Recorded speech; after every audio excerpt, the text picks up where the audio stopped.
I mean, I went to that awards ceremony on Saturday night. It was a really lovely occasion, actually. There were a lot of young people there wanting to get selfies, young people there to celebrate the success of their businesses.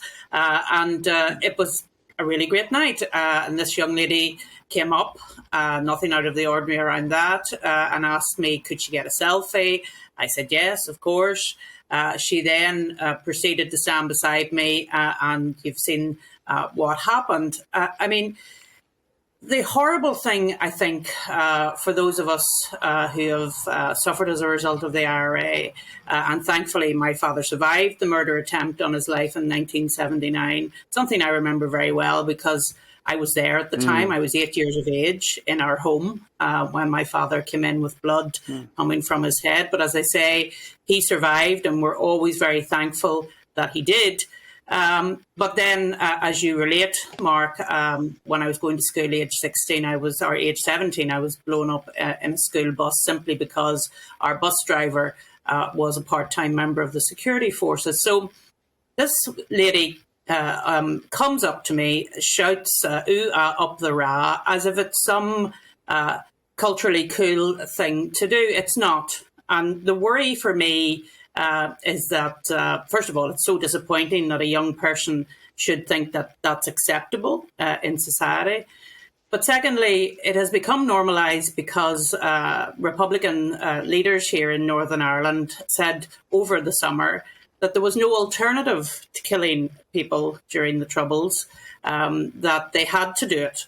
So then young people in Northern Ireland think it's normal and think that the IRA are some good guys, whereas in actual fact, they went around in the dead of night sticking car bombs under people's cars and coming to people's homes to murder them.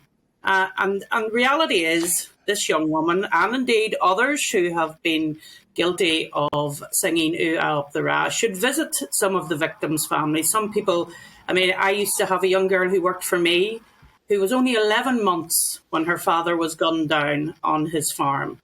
And, you know, people need to understand that the IRA were a vicious criminal organisation that was seeking to eradicate support for the Union here in Northern Ireland. They have gone on a different path now and have decided to go into politics, but they still do not condemn what they did, Mark, and that's the fundamental issue. I have no difficulty condemning criminality and terrorism, no matter where it comes from, but they still don't condemn murdering their neighbours in Northern Ireland. But Arlene, this is something, it goes back at least a century, because the same thing happened in the years in the run-up to the Irish Free State in 1922. And it's what is extraordinary about the situation in Ireland is the particular coldness with people who are willing to kill their neighbours, people who live in the next street, in the next village. And a remark like the heartlessness of a remark like this, because even if they didn't know your story personally, when I was with you in Enniskillen a couple of months back, I talked to 3-4 people, and within talking to those 3 or 4, you knew that there was no family that had not been touched by IRA terrorism. One woman said to me that 3 family members of hers had been killed by the IRA. And so what this says to me 25 years after the Belfast Agreement is that for a lot of these young people, it's actually a cold peace. That at a certain level, the acceptance of a common humanity is not there. Well, Mark, I was really delighted that you came along to Enniskillen and met with people there and integrated yourself so well and listened to their stories, because there are so many stories like that you heard from innocent victims, people just wanting to get on with their everyday lives. Many of them targeted because they were only sons of farmers, and therefore if they were taken out of the equation, then they would not be able to continue to farm the family farm.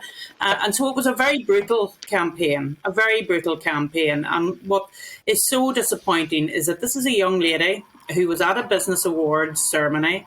And by the way, I feel so sorry for the organisers of the awards ceremony, because it was a brilliant night, and they are not responsible for all of their guests' behaviour. They cannot be. And for this to overshadow what was a very good night, I'm really very sorry that that has happened. But this lady came to me. I told her, she said to me, I will delete it. She clearly didn't delete it, Mark. She put it out there. And that's the disappointment of all of this. And then this has overshadowed what was a great night at the award ceremony. But it is the coldness, you're right about that. That coldness comes from the Republican leadership, because they refuse to condemn murder. They refuse to condemn the criminal activities of the IRA. And unless and until they do that, there will be a cadre of young people who think that it's cool to support the IRA. It's not cool. These people murdered young men and women right across Northern Ireland, many of them from their own community, it has to be said as well, Mark. Many Catholics died at the hands of the IRA. And therefore, these young people, I said after it happened, I would like to take this young lady to a cemetery anywhere in County Fermanagh, and she would see the results of supporting the IRA, and she would see many headstones of young men who were murdered trying to defend their country and working for the good of the whole community. So it is depressing, it is sad, and I think what really needs to happen is to have some grown-up leadership from the Republican movement. But unfortunately, Mark, I'll not hold my breath for that happening.